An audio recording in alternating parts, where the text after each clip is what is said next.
آپ کے داماد ہیں، آپ کا کلی نبی پاک کا جس پر اعتماد ہو اس کی کیا شان ہے؟ پھر ابو حضرت جو تھے معاویہ حدیبیہ کے موقع پر مسلمان ہوئے،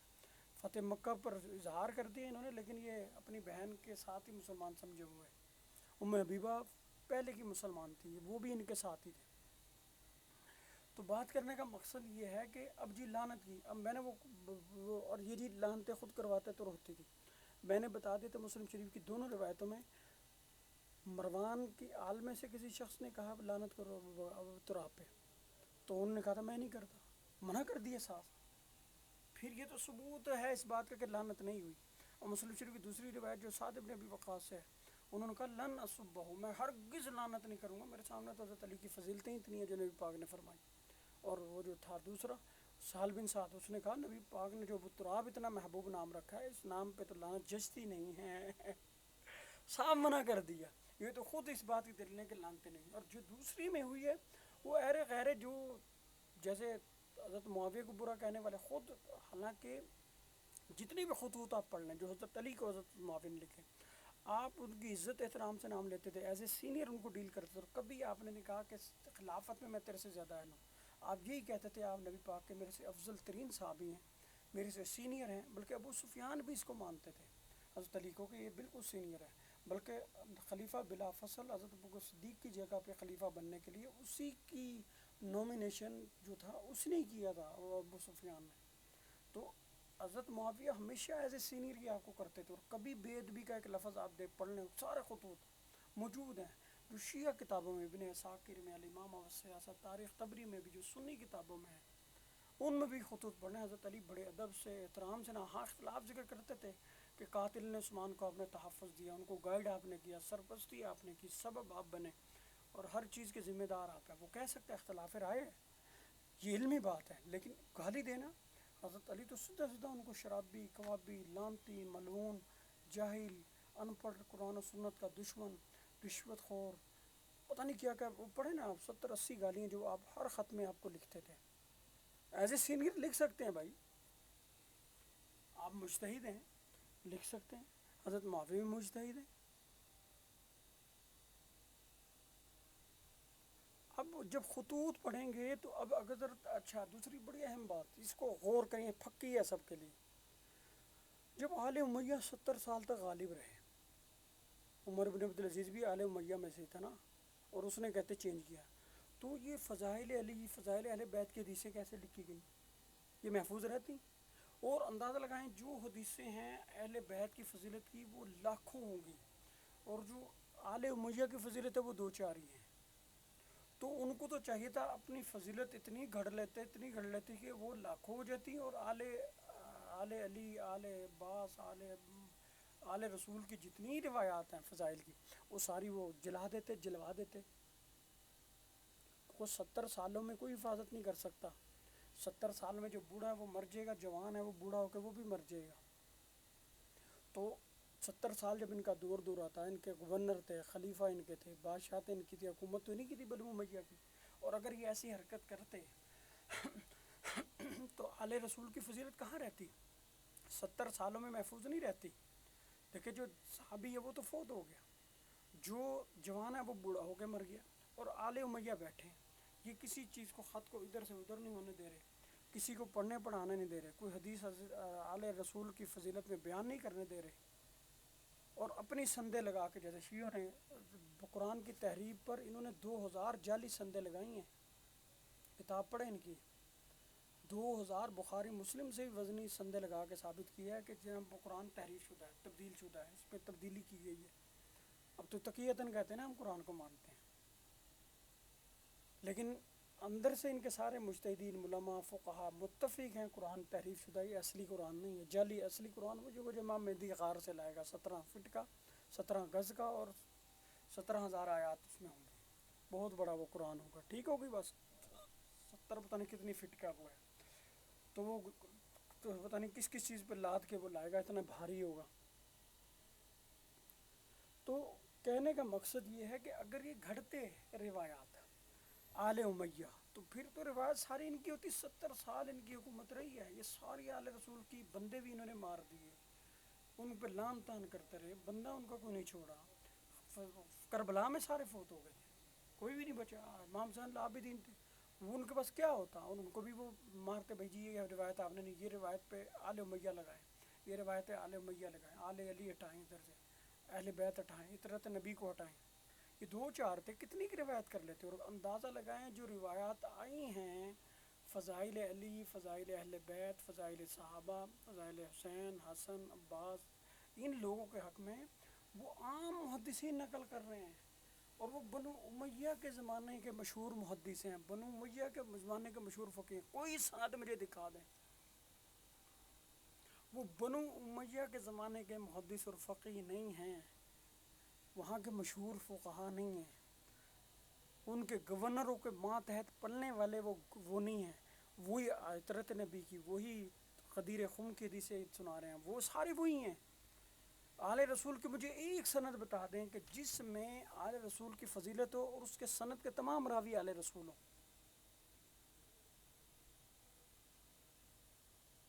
اس سے پتہ چلا آل رسول اگر یہ اتنا رکھتے. ایک تو وہ پتہ چلا ڈکٹیٹرشپ نہیں تھی. حضرت ساتھ کو لعنت کرو سکے میں نہیں کرتا، کبھی بھی نہیں کرتا، حالانکہ جونیئر تھے وہ. فضیلت میں تو اچھے تھے تشرا بشرا، لیکن یہ حکومت میں جونیئر تھے. وہ ماتحت حضرت معاویہ کے، بلکہ میں نہیں مانتا. سہل بن سعد بھی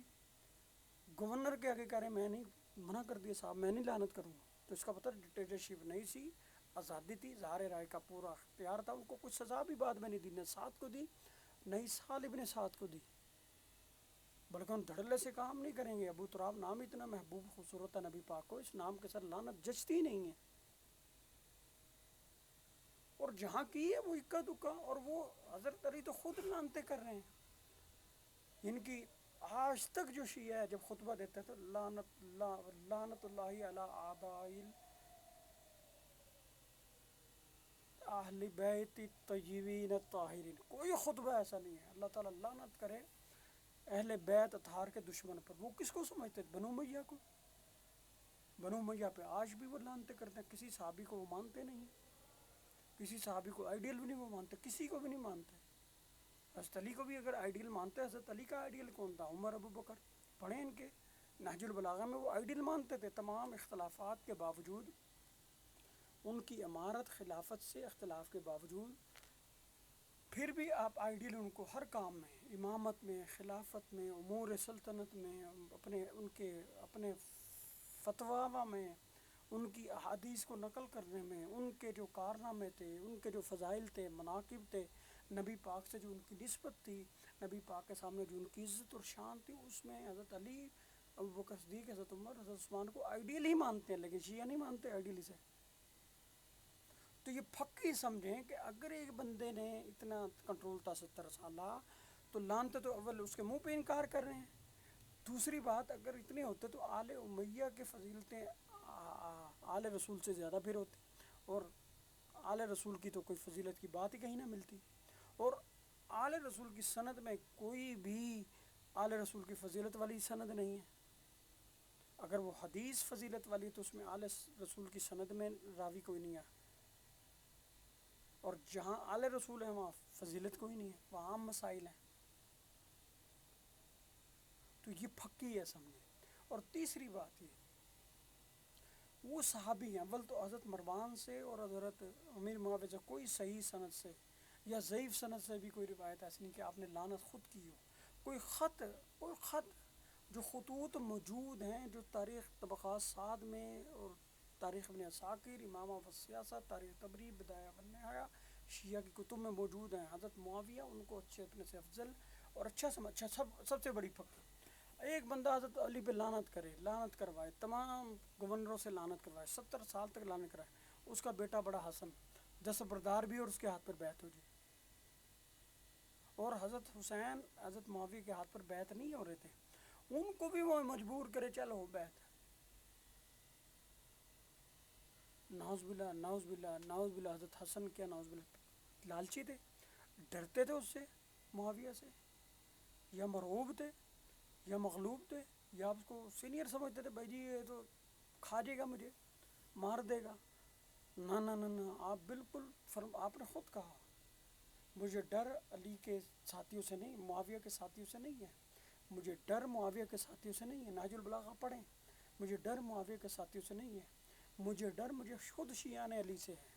مجھے ڈر خود شیعہ جو ہمارے نام ہیں دعوے دار ہیں۔ اور تکلیف کس کو ہوئی تھی جب انہوں نے حضرت معاویہ کے ہاتھ پر بیعت کی تھی حضرت حسن اور حسین نے؟ کس کو تکلیف ہوئی تھی؟ یہ ان کو شیعہ کو ہوئی، یا مذل المومنین، اے مسلمانوں کو رسوا کرنے والے، یہ لعن طعن یہ کرتے تھے حضرت حسن پہ، یہی ان کے ماننے والے جو شیعان علی تھے یہی لعن طعن وہاں کوفے میں کر رہے تھے، جہاں گزرے اے مسلمانوں کو ذلیل کرنے والے، اے مسلمانوں کو رسوا کرنے والے، اے مسلمانوں کو لعنتی کرنے والے، اے مسلمانوں کو برباد کرنے والے، حضرت علی حسن کے منہ پہ لعنت طعن کرتے رہے، آپ کے خلاف بکواسات حضرت حسن کے منہ پہ کرتے رہے یہ، اور یہی کرتے تھے، یہی لوگ بیچ میں سے منافقین کو بھڑکاتے ورغلاتے تھے، اور وہ نام بنو امیہ کا لگا دے۔ کیوں بنو امیہ اس وقت شریک مانے جائیں گے جب مروان نے خود اپنی کسی حدیث، روایت، تاریخی واقعے میں، کسی خط میں جو حضرت علی کو، حضرت حسن کو، حسین کو لکھا ہو، ہاں یہ وہ لازماً کہتے تھے کہ قتل عثمان میں آپ کا ہاتھ ہے، قتل عثمان کے جتنے قاتل ہیں وہ آپ کی بغل میں ہیں، آپ ان کے سرکردہ تھے، آپ ان کے گائیڈر تھے۔ یہ حضرت عثمان کی زندگی میں بھی وہ کہتے تھے، وفات کے بعد بھی وہ کہتے، کیونکہ حضرت نائلہ اور آپ کا کردار بھی اس طرح کا ہی تھا۔ جو تاریخ جب پڑھیں، حسن حسین گاڑ ہیں حضرت عثمان کے، اور جو آپ کا پالا ہوا بندہ ہے محمد بن ابی بکر اشتر نخی، جو آپ کا پالا ہوا اپنا بچوں کی طرح ہے، جس کی آپ رائٹ ہینڈ ہے، وہ مار رہا ہے، وہ مصریوں کے ساتھ باغی ہے، وہ قتل کرنے میں، اور جو بعد میں ساری جنگوں میں ہر جگہ حضرت علی کا رائٹ ہینڈ ہے، وہ حضرت عثمان کے قاتلین میں سے، تو کون کیا نہیں سمجھے گا؟ تو وہ حضرت ہم تو نہیں کہہ سکتے، ہم تو بہت جونیئر ہیں، ہمارا کیوں، ہم اس لائق ہی نہیں، ہماری اوقات نہیں ہم یہ بات کرنے، لیکن حضرت معاویہ کہتے تھے۔ اب اختلاف تھا نا، اختلاف للہیت تو تقوی کی بنیاد پر تھا، اخلاص کی بنیاد پر تھا، حق کی بنیاد پر۔ حضرت علی، حضرت معاویہ جو تھے وہ حضرت عثمان کے قصاص کے والی تھے، ولی تھے، وہ قصاص عثمان کے لینے کے حقدار تھے، تو وہ جس پر انگلی اٹھائیں گے، جس پر شبہ ظاہر کریں گے، جس کو مورد الزام کریں گے، جس کو اکیوز کریں گے، جس کو نومینیٹ کریں گے بھائی اس نے قاتل کیا، یا یہ معاون تھا، یہ اٹیمپٹ کی اس نے، یا یہ جو ہے ان کا سپورٹر تھا، ان کا جو ہے بھڑکانے والا تھا، گائیڈر تھا، ان کا پارٹیسپیٹ اس نے کیا قتل میں، وہ تو وہی نومینیٹ کریں گے نا، وہ کر رہے ہیں۔ اور یہ حضرت علی خود بھی کہتے تھے حضرت عثمان کے قاتلوں پہ لعنت، اور میں نے نہ قتل کیا، نہ حکم دیا، نہ میری رضا تھی، نہ میری خواہش و ارادہ تھا کہ حضرت عثمان کو شہید کیا جائے۔ وہ تو جب شہید ہو گئے تو پھر یہ جناب ان کو پتہ چلا بھئی یہ تو بات ہی بڑی خوفناک ہو گئی۔ اب قتل ہو رہا ہے بنو امیہ کا بندہ، اس کا نام آ رہا ہے آل رسول پہ، الزام آ رہا ہے آل رسول کے، اسٹیٹ کے اندر اسٹیٹ بنائی ہوئی ہے حضرت عثمان کے دور، آل امیہ کے دور حکومت میں آل رسول نے، اور شہادت کے بعد تمام قاتلین عثمان پائے جاتے ہیں رائٹ ہینڈ بن کے حضرت علی کے، حضرت علی کے معتمد علیہ، اور انہی کی سائے میں وہ چلتے ہیں، انہی کے سائے میں، سائے تربیت میں وہ ہوتے ہیں، انہی کی زیر کفالت وہ آگے گورنر بنتے ہیں، انہی کی تمام، تو کون ان کو معاف کرے گا بھائی؟ اور یہ تاریخ میں موجود ہے، ہم نے نہیں لکھا، تاریخ میں لکھا ہے۔ اب وہ بھائی ان کا وہ کزن تھا، ان کا رشتہ دار تھا، وہ بھی صحابی ہیں، وہ بھی صحابی ہیں، اس کے باوجود حضرت مروان ابن حکم اور حضرت معاویہ کا کوئی خط، کوئی خطبہ، کوئی لفظ ایسا دکھاتے ہیں انہوں نے ہاں حکم ضرور دیا، ہو سکتا ہے انہوں نے آزمائش ماں منا کا، وہ آزمائش والی ہوتا ہے نا، جیسے اللہ نے قرآن میں سورہ ماں منا کا ان تسجد، بھائی تجھے کس چیز نے روکا، تو نے سجدہ کیوں نہیں کیا حضرت آدم کو؟ اللہ نے بھی سوال کیا نا، اللہ نے اس کی خباثت سننے کے لیے کیا کہ ہاں بھائی، اس نے کہا خلقتنی من نار و خلقتہ من، تو نے مجھے آگ سے پیدا اس سے مٹی سے، تو آگ کیوں سجدہ کرے مٹی کو؟ خباثت اس نے کر لی جو کرنی تھی۔ تو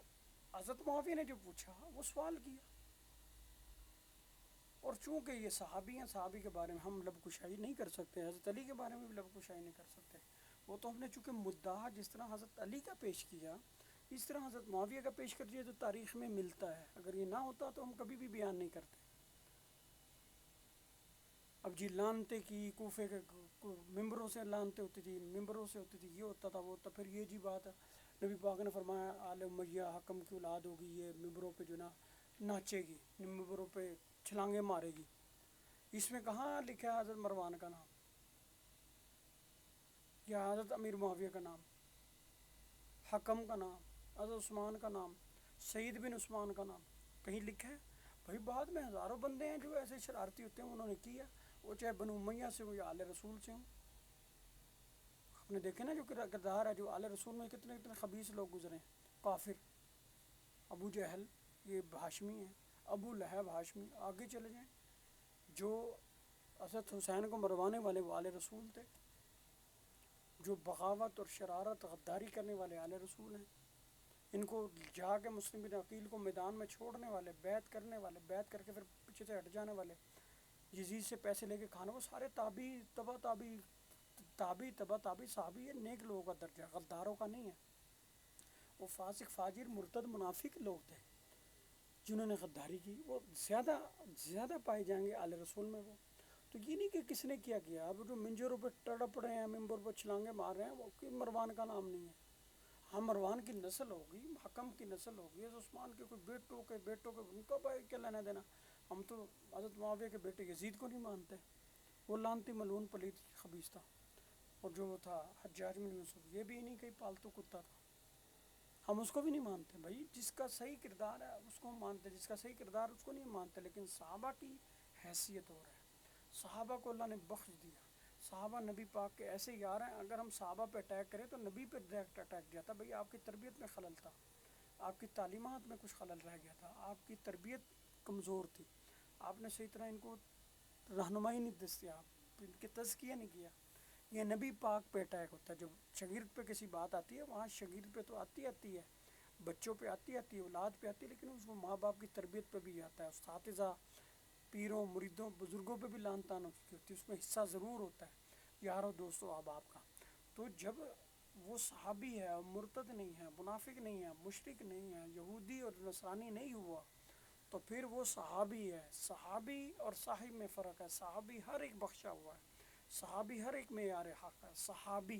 صحابی کی تعریف یہ ہے کہ وہ المؤمنون الذین ادرکوا صحبت النبی و ماتوا علی الایمان، جس نے نبی پاک کی صحبت پائی ہو اور ایمان پر خاتمہ بالخیر اس کا وہ ہے صحابی۔ جس کسی سے اگر کوئی گناہ سرزد ہوا، کوئی جرم سرزد ہوا، اس کو حد لگ گئی ہے، اس کو سزا ضرور ملی ہے اس دنیا میں اور اس نے لے لی ہے۔ کوئی صحابی ایسا نہیں جس نے گناہ سرزد کیا ہو اور اس کو کسی نے نہیں پکڑا، اس نے خود آ کے نبی پاک کے اقبال جرم کر کے اپنے پہ حد لگوائی۔ حضرت ماعز غامدیہ کے ماعز غامدی جو تھے صحابی ہیں، زنا کر لیا، آ کے خود حد لگوائی۔ کتنے صحابہ ہیں کہ جنہوں نے چوری کی اور آ کے بتایا یا رسول اللہ ہم سے چوری ہو گئی، آپ نے حد لگائی یا آپ نے معاف کر دیا جب حد نہیں تھی۔ حضرت علی نے جب نماز پڑھائی تو آپ نے دیکھا نا، اس میں آپ نے صحیح حالت میں نہیں تھے، اس وقت چونکہ اوفینس نہیں تھا، گناہ نہیں تھا ایسا، جب گناہ تھا ولید بن عقبہ نے کی تو اس پہ حد لگی، صحابی تھا۔ اس طرح حاتب بن ابی بلتہ کے بارے میں حضرت عمر نے کہا کہ یا رسول اللہ میں اس کی گردن اڑا دی، منافق نے پڑھنا نہ، یہ بدر کا صحابی ہے، اور یہ جو ہے نا حدیبیہ کا بھی صحابی ہے، تو اس کے بارے میں حدیبیہ اور بدر کے بارے میں اللہ نے خود فرمایا غفر اللہ ففعلوا ما شئتم قد غفر اللہ لکم، جو مرضی کرو اللہ تعالیٰ نے تمہارا سب کچھ معاف کر دیا۔ یہ مسلم شریف میں آپ نے فرمایا، آپ نے یہ نہیں کہا حاتب بن بلتہ واقعی اس نے کوئی جرم کیا ہے، حالانکہ اس پہ الزام بہت بڑا تھا کہ اس نے کوئی خفیہ معلومات نہ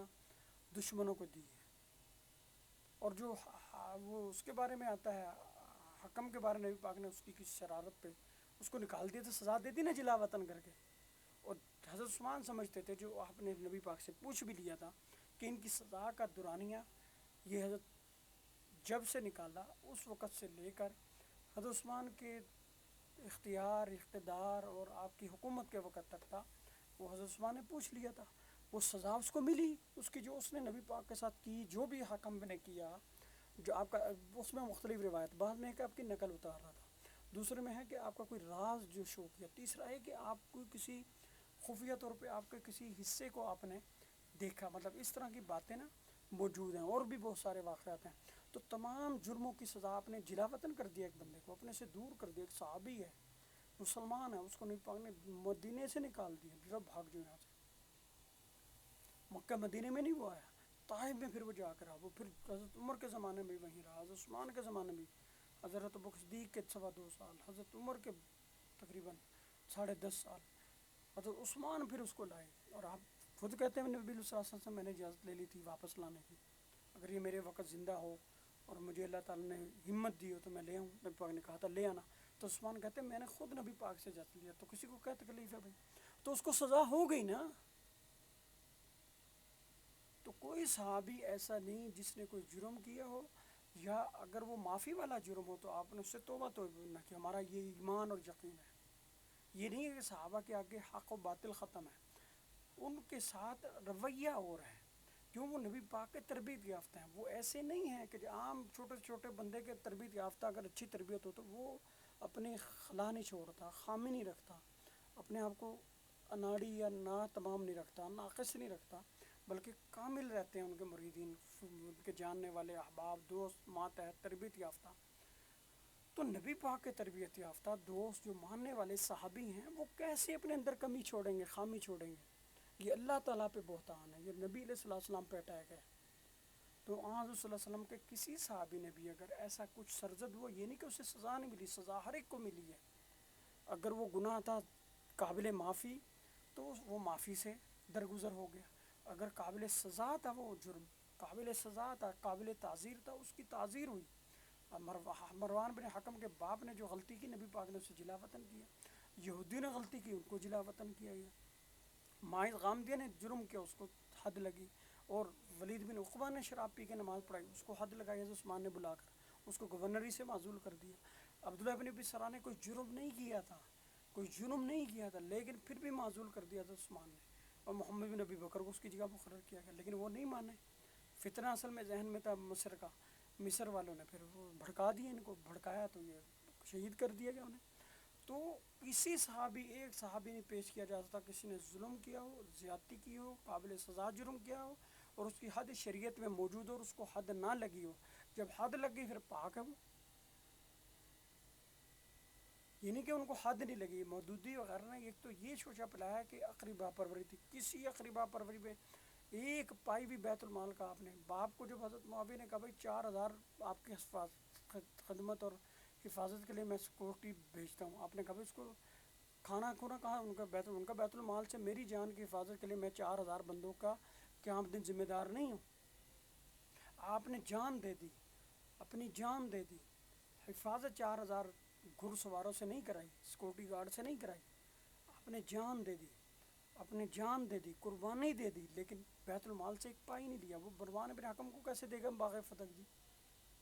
اور وہ سیکورٹی ہوتی جو بھی اس وقت کا والی گورنر ہوتا ہے اس کے ذمہ ہوتا ہے کہ وہ جو باغ فتح کی پیداوار ہے وہ یتیموں مسکینوں میں تقسیم کرے، ہاں اس میں سے بنو امیہ کے کچھ یتیم مسکین بھی ان کو شاید اس نے دے دیا ہو، لیکن یہ نہیں کہ اس کی ملکیت تھی یا اس کو دے دیا گیا گفٹ میں یا عطیے میں یا نوازش میں، ہاں وہ ہو سکتا ہے کسی نے کوئی اچھا کام کیا ہو انعام کے طور پہ کچھ اس کا مال جو بیت المال سے بھی دیا جا سکتا ہے، وہ کہیں سے بھی صدقات خیرات سے دیا جا سکتا ہے، جو بیت المال کے ہی حصہ ہوتا ہے، بیت المال کا ہی وہ خزانہ ہوتا ہے، اس خزانے میں سے ہی جو لوگ ہوتے ہیں ان کو نوازا جاتا ہے نا، جو اہل ہوتے ہیں مستحق ہوتے ہیں، وہ مسکین یتیم ہو یا کسی نے کوئی کارنامہ سر انجام دیا ہو، جیسے آج فوج کو نہیں بڑے بڑے بریگیڈیئر بڑے بڑے کرنل جنرلوں کو، آرمی چیفوں کو، کور کمانڈروں کو نوازا نہیں جاتا، گھر دیے جاتے ہیں، ججوں کو دیے جاتے ہیں، لیکن ججوں وغیرہ کو تو ایسے ہی اللہ تراللہ کے لیے دیے جاتے ہیں نا، یا ان کو جو بعد میں اتنی جو کم بقدر ضرورت، جو لازمی انعام ہے، جو تمغہ امتیاز، تمغہ بصار، یہ ٹھیک ہے، اس میں کوئی کروڑوں اربوں نہیں، یہ جو بعدوں میں زمینیں لاٹ کی جاتی ہیں، بڑے بڑے فلیٹ اور بڑے بڑے جوان بنگلے، یہ غلط ہے، ہم اس کو نہیں مانتے، شرعاً یہ جائز بھی نہیں ہے، یہ سارے قیامت دن حساب دیں گے اس کا۔ ہاں جس نے کوئی اچھا کام کیا اس کو چلو تمغہ بصالت دے دیا، کوئی 1000 2000 لاکھ 2 لاکھ انعام دے دیا، یہ ٹھیک ہے، لیکن کروڑوں کی زمین دے دینی، مربع زمینیں دے دینی، کروڑوں کے بنگلے اور بینک بیلنس دے دینا، یہ فراڈ ہے، اس کا شریعت میں یا قانون میں کوئی اختیار نہیں ہے، قانون میں زبردستی ڈالا گیا ہے، شرعاً اس کو کوئی جواز نہیں اس کا، یہ سارا فراڈ بازی ہو رہی ہے۔ تو ایسا کوئی کام حضرت عثمان سے ثابت نہیں ہے، ایک گورنر کو آپ نے نااہل کو نہیں لگایا، کسی اہل گورنر کو آپ نے نہیں ہٹایا، کوئی آپ کا رشتہ دار گورنر نہیں لگا آپ کے زمانے میں، کوئی ایک بھی، میرٹ کے خلاف، اہلیت اور دیانت کے خلاف، بلکہ جب بعد والے لوگ حضرت علی کے زمانے میں کیوں فتوحات نہیں، کوئی اہل گورنر ہی نہیں آپ کے پاس، حالانکہ بڑے بڑے اشرا مبشرہ آپ کے سامنے موجود تھے، آپ نے کسی کو کوئی عہدہ نہیں دیا، آپ خود عشرہ مبشرہ میں سے ہیں، خلیفہ راشد ہیں، آپ مقتدا ہیں، پیشوا ہیں، جو آپ کا حکم سر آنکھوں پر۔ لیکن ہم کمپیریزن کر رہے ہیں کہ جتنے اناڑی تھے ان کے سپہ سالار تھے، جتنے لوگ تھے، لیکن انہوں نے ان اناڑیوں سے بھی، چونکہ خلیفہ راشد تھے، سمجھ رکھتے تھے، انہوں نے ان اناڑیوں سے بھی فتوحات حاصل کی۔ ان اناڑیوں کی سرپرستی کر کے، ان کو گائیڈ لائن دے کر، ان کی رہنمائی کر کر، ان کی اصلاح کر کر، ان کھوٹے سکے جو تھے، بڑے، مطلب میں اعلیٰ کے مقابلے میں بات کر رہا ہوں، بڑے صحابہ کے مقابلے میں جو چھوٹے صحابی ہیں، اناڑی صحابی ہیں، جو اناڑی لوگ تھے، اناڑی ساتھی تھے، اناڑی گورنر تھے، ان کے ساتھ انہوں نے بڑے بڑے مارکے لڑے اور فتح یاب ہوئے، لیکن فتوحات حاصل نہیں کر سکے، اپنی فتوحات میں 1 انچ اضافہ نہیں کر سکے، خلف شار کی وجہ سے، سازشوں کی وجہ سے، آپس کی چپکلش اور فتنہ فساد کی وجہ سے، وہ رحمت نہیں رہی، برکت نہیں رہی۔ تو وہ ایک علیحدہ ایشو ہے، لیکن ہم بتانا یہ چاہ رہے ہیں ان کے زمانے میں جتنا بھی کچھ ہوا، جو بھی کچھ ہوا، یہ صحابی تھے، عشرہ مبشرہ میں سے تھے، ہم ان پر کلی اعتماد کریں گے، ہمارا ایمان ہے، صحابہ اکرام سارے بخشے ہوئے، سارے جنتی ہیں،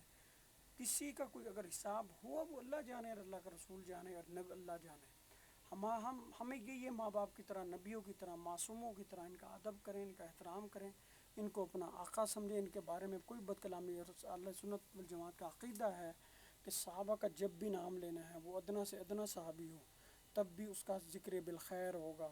وہ تان تشنیع والی کوئی روایت، کوئی حدیث، کوئی واقعہ، کوئی حادثہ، کوئی خبر یا قطعاً صحابی کی تناظر میں، صحابہ کے انداز میں نہیں روایت ہوتی، وہ بندہ مسلمان نہیں رہتا۔ اس کو علامہ طحاوی نے عقیدہ طحاویہ میں، جو اہل سنت کی عقیدے کی سب سے مضبوط ترین کتاب ہے، عقائد نصفیہ، اور تمام عقیدوں کی کتابوں میں کہیں بھی عقیدے موجود ہیں، اور میں یہی موجود ہے کہ وہ بندہ مسلمان نہیں ہے، وہ منافق ہے، سرکش ہے، باغی ہے، طاغی ہے، بدمعاش، وہ کافر اور مرتد تو ہو سکتا ہے جو صحابہ کے خلاف روایات بیان کرے،